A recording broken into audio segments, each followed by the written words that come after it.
नमस्कार, आप देख रहे हैं टुडे इंडिया न्यूज लाइव और मैं हूं आपके साथ मानवी ठाकुर। शुरुआत करते हैं आज की खास खबरों से। आज हमारे राम आ गए हैं।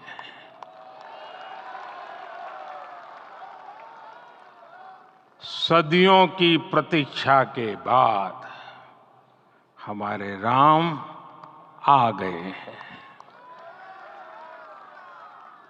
सदियों का अभूतपूर्व धैर्य, अनगिनत बलिदान, त्याग और तपस्या के बाद हमारे प्रभु राम आ गए हैं। इस शुभ घड़ी की आप सभी को, समस्त देशवासियों को बहुत बहुत बधाई। मैं अभी गर्भगृह में ईश्वरीय चेतना का साक्षी बनकर आपके सामने उपस्थित हुआ हूं।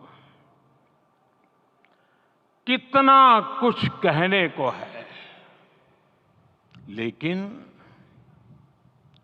कंठ अवरुद्ध है।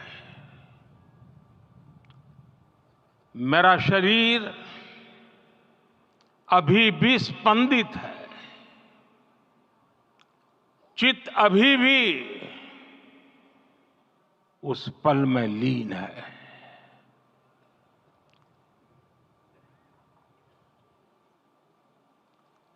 हमारे रामलला अब टेंट में नहीं रहेंगे।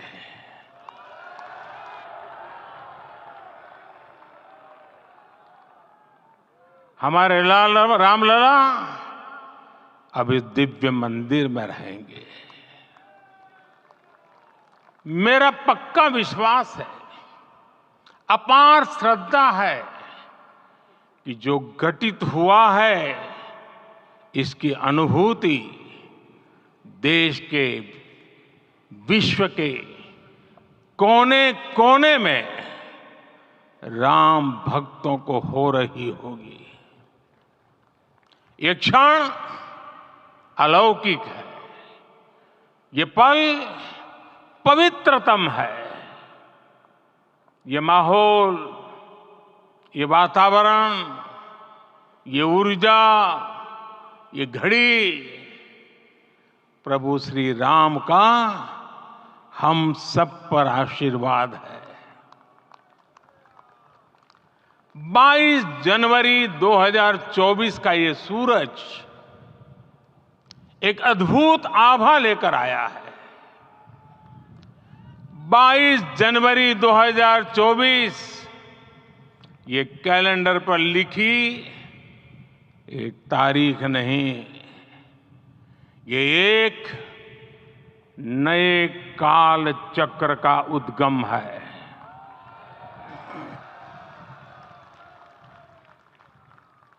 राम मंदिर के भूमि पूजन के बाद से प्रतिदिन पूरे देश में उमंग और उत्साह बढ़ता ही जा रहा था। निर्माण कार्य देख देशवासियों में हर दिन एक नया विश्वास पैदा हो रहा था। आज हमें सदियों के उस धैर्य की धरोहर मिली है। आज हमें श्री राम का मंदिर मिला है। गुलामी की मानसिकता को तोड़कर उठ खड़ा हो राष्ट्र। अतीत के हर दंश से हौसला लेता हुआ राष्ट्र ऐसे ही नव इतिहास का सृजन करता है। आज से 1000 साल बाद भी लोग आज की इस तारीख की, आज के इस पल की चर्चा करेंगे। और ये कितनी बड़ी राम कृपा है कि हम सब इस पल को जी रहे हैं, इसे साक्षात घटित होते देख रहे हैं। आज दिन दिशाएं, दिगंत सब दिव्यता से परिपूर्ण है। ये समय सामान्य समय नहीं है। ये काल के चक्र पर सर्वकालिक शाही से अंकित हो रही अमिट स्मृति रेखाएं हैं। साथियों, हम सब जानते हैं कि जहां राम का काम होता है, वहां पवन पुत्र हनुमान अवश्य विराजमान होते हैं। इसलिए मैं राम भक्त हनुमान और हनुमान गढ़ी को भी प्रणाम करता हूं। मैं माता जानकी, लक्ष्मण जी, भरत, शत्रुघ्न सबको नमन करता हूं। मैं पावन अयोध्यापुरी और पावन सरयू को भी प्रणाम करता हूं। मैं इस पल दैवीय अनुभव कर रहा हूं कि जिनके आशीर्वाद से ये महान कार्य पूरा हुआ है। वे दिव्य आत्माएं, वे दैवीय विभूतियां भी इस समय हमारे आसपास उपस्थित है। मैं इन सभी दिव्य चेतनाओं को भी कृतज्ञता पूर्वक नमन करता हूं। मैं आज प्रभु श्री राम से क्षमा याचना भी करता हूं। हमारे पुरुषार्थ, हमारे त्याग, तपस्या में कुछ तो कमी रह गई होगी कि हम इतनी सदियों तक ये कार्य कर नहीं पाए। आज वो कमी पूरी हुई है।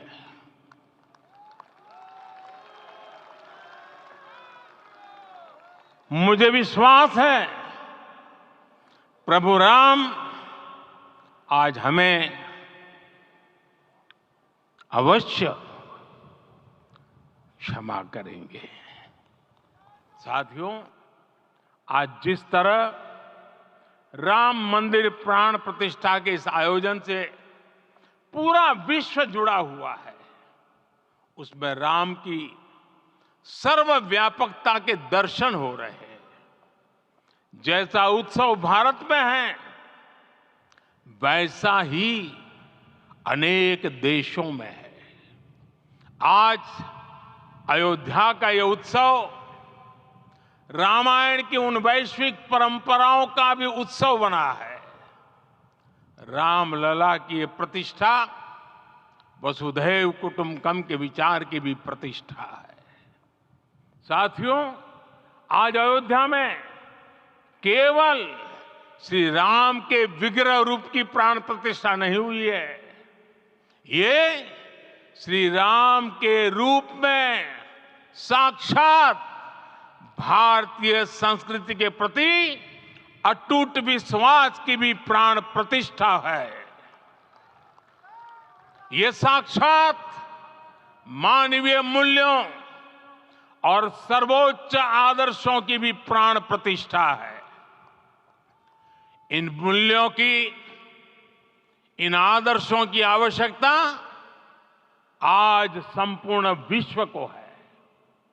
सर्वे भवन्तु सुखिनः, ये संकल्प हम सदियों से दोहराते आए हैं। आज उसी संकल्प को राम मंदिर के रूप में साक्षात आकार मिला है। ये मंदिर मात्र एक देव मंदिर नहीं है, ये भारत की दृष्टि का, भारत के दर्शन का, भारत के दिग्दर्शन का मंदिर है। ये राम के रूप में राष्ट्र चेतना का मंदिर है। राम भारत की आस्था है, राम भारत का आधार है, राम भारत का विचार है, राम भारत का विधान है, राम भारत की चेतना है, राम भारत का चिंतन है, राम भारत की प्रतिष्ठा है, राम भारत का प्रताप है, राम प्रवाह है, राम प्रभाव है, राम नेति भी है, राम नीति भी है, राम नित्यता भी है, राम निरंतरता भी है, राम विभु है, विशद है, राम व्यापक है, विश्व है, विश्वात्मा है। और इसलिए जब राम की प्रतिष्ठा होती है तो उसका प्रभाव वर्षों या शताब्दियों तक ही नहीं होता, उसका प्रभाव हजारों वर्षों के लिए होता है। महर्षि वाल्मीकि ने कहा है, राज्यम 10 सहस्त्राणि प्राप्य वर्षाणि राघव, अर्थात राम 10,000 वर्षों के लिए राज्य पर प्रतिष्ठित हुए, यानी हजारों वर्षों के लिए राम राज्य स्थापित हुआ। जब त्रेता में राम आए थे तब हजारों वर्षों के लिए राम राज्य की स्थापना हुई थी। हजारों वर्षों तक राम विश्व पथ प्रदर्शन करते रहे थे। और इसलिए मेरे प्यारे देशवासियों, आज अयोध्या भूमि हम सभी से, प्रत्येक राम साथियों, आज का ये अवसर उत्सवता का क्षण तो है ही, लेकिन इसके साथ ही यह क्षण भारतीय समाज की परिपक्वता के बोध का भी क्षण है। हमारे लिए ये अवसर सिर्फ विजय का नहीं, विनय का भी है। दुनिया का इतिहास साक्षी है कि कई राष्ट्र अपने ही इतिहास में उलझ जाते हैं। ऐसे देशों ने जब भी अपने इतिहास की उलझी हुई गांठों को खोलने का प्रयास किया, उन्हें सफलता पाने में बहुत कठिनाई आई, बल्कि कई बार तो पहले से ज्यादा मुश्किल परिस्थितियां बन गई। लेकिन हमारे देश ने इतिहास की इस गांठ को जिस गंभीरता और भावुकता के साथ खोला है, वो ये बताती है कि हमारा भविष्य हमारे अतीत से बहुत सुंदर होने जा रहा है। वो भी एक समय था जब कुछ लोग कहते थे कि राम मंदिर बना तो आग लग जाएगी। ऐसे लोग भारत के सामाजिक भाव की पवित्रता को नहीं जान पाए। रामलला के इस मंदिर का निर्माण भारतीय समाज के शांति, धैर्य, आपसी सद्भाव और समन्वय का भी प्रतीक है। हम देख रहे हैं ये निर्माण किसी आग को नहीं, बल्कि ऊर्जा को जन्म दे रहा है। राम मंदिर समाज के हर वर्ग को एक उज्जवल भविष्य के पथ पर बढ़ने की प्रेरणा लेकर आया है। मैं आज उन लोगों से आह्वान करूंगा, आइए आप महसूस कीजिए, अपनी सोच पर पुनर्विचार कीजिए।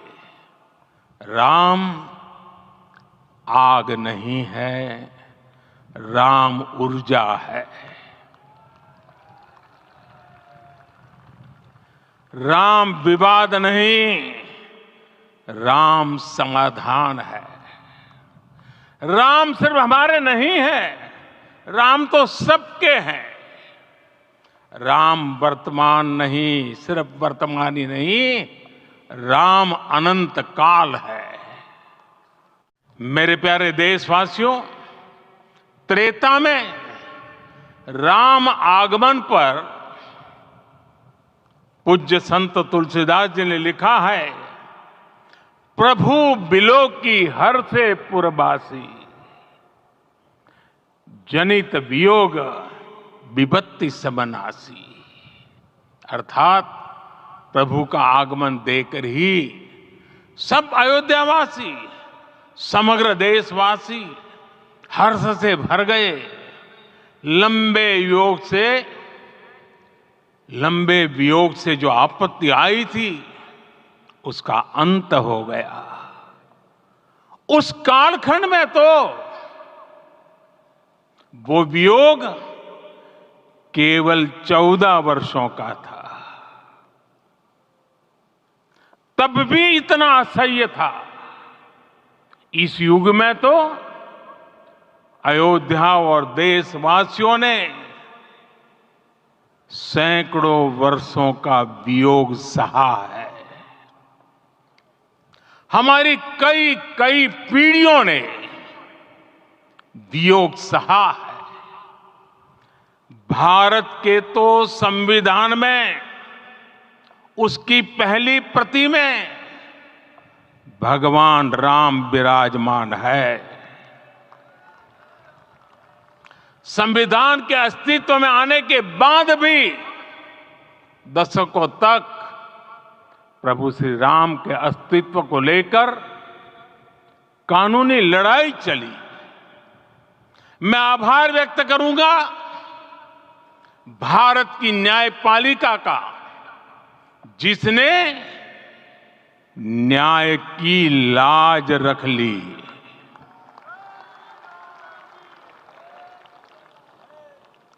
न्याय के पर्याय प्रभु राम का मंदिर भी न्यायबद्ध तरीके से ही बना। साथियों, आज के युग की मांग है कि हमें अपने अंतःकरण को विस्तार देना होगा। हमारी चेतना का विस्तार देव से देश तक, राम से राष्ट्र तक होना चाहिए। हनुमान जी की भक्ति, हनुमान जी की सेवा, हनुमान जी का समर्पण, ये ऐसे गुण हैं जिन्हें हमें बाहर नहीं खोजना पड़ता। प्रत्येक भारतीय में भक्ति, सेवा और समर्पण के भाव समर्थ, सक्षम, भव्य, दिव्य भारत का आधार बनेंगे। और यही तो है देव से देश और राम से राष्ट्र की चेतना का विस्तार। दूर सुदूर जंगल में, कुटिया में जीवन गुजारने वाली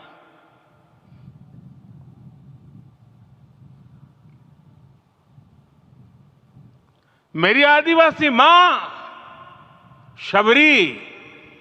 शबरी का ध्यान आते ही अप्रतिम विश्वास जागृत होता है। मां शबरी तो कब से कहती थी, राम आएंगे।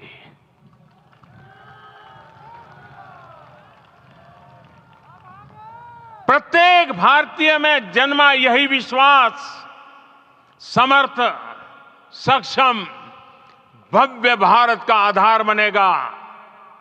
और यही तो है देव से देश और राम से राष्ट्र की चेतना का विस्तार। हम सब जानते हैं कि निषाद राज की मित्रता सभी बंधनों से परे है। निषाद राज का राम के प्रति सम्मोहन, प्रभु राम का निषाद राज के लिए अपनापन कितना मौलिक है। सब अपने हैं, सभी समान है। प्रत्येक भारतीय में अपनत्व की, बंधुत्व की ये भावना समर्थ, सक्षम, भव्य, दिव्य भारत का आधार बनेगी। और यही तो है देव से देश और राम से राष्ट्र की चेतना का विस्तार। साथियों, आज देश में निराशा के लिए रत्ती भर भी स्थान नहीं है।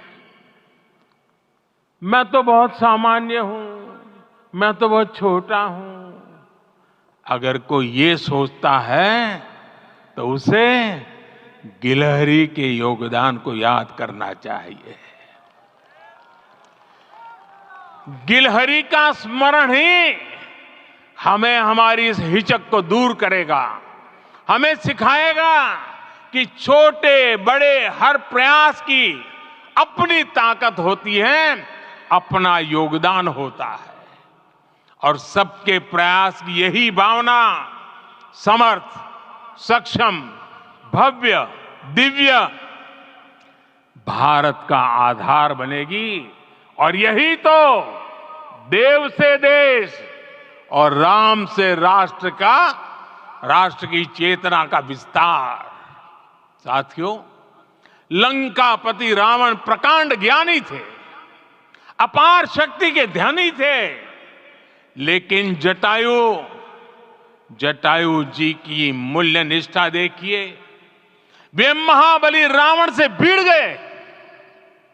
उन्हें भी पता था कि वो रावण को परास्त नहीं कर पाएंगे, लेकिन फिर भी उन्होंने रावण को चुनौती दी।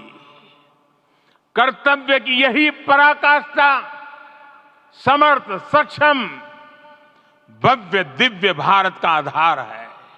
और यही तो है देव से देश और राम से राष्ट्र की चेतना का विस्तार। आइए हम संकल्प लें कि राष्ट्र निर्माण के लिए हम अपने जीवन का पल पल लगा देंगे।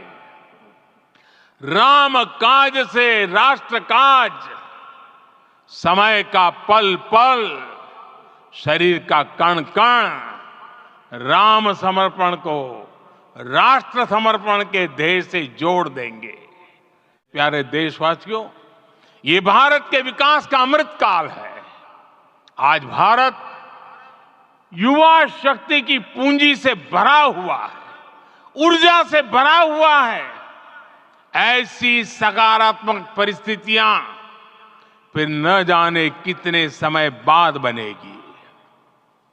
हमें अब चूकना नहीं है, हमें अब बैठना नहीं है।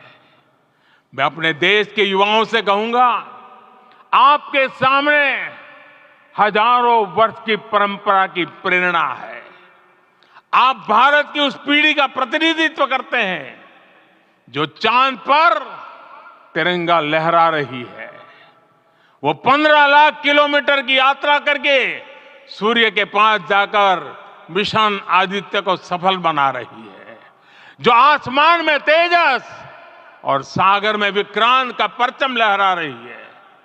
अपनी विरासत पर गर्व करते हुए आपको भारत का नव प्रभात लिखना है।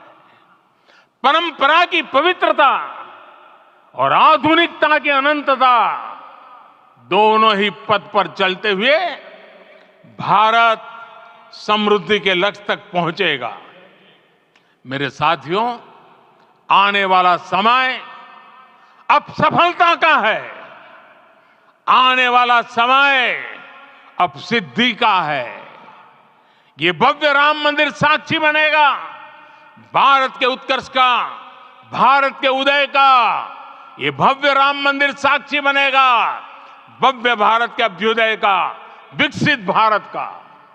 ये मंदिर सिखाता है कि अगर लक्ष्य सत्य प्रमाणित हो, अगर लक्ष्य सामूहिकता और संगठित शक्ति से जन्मा हो, तब उस लक्ष्य को प्राप्त करना असंभव नहीं है।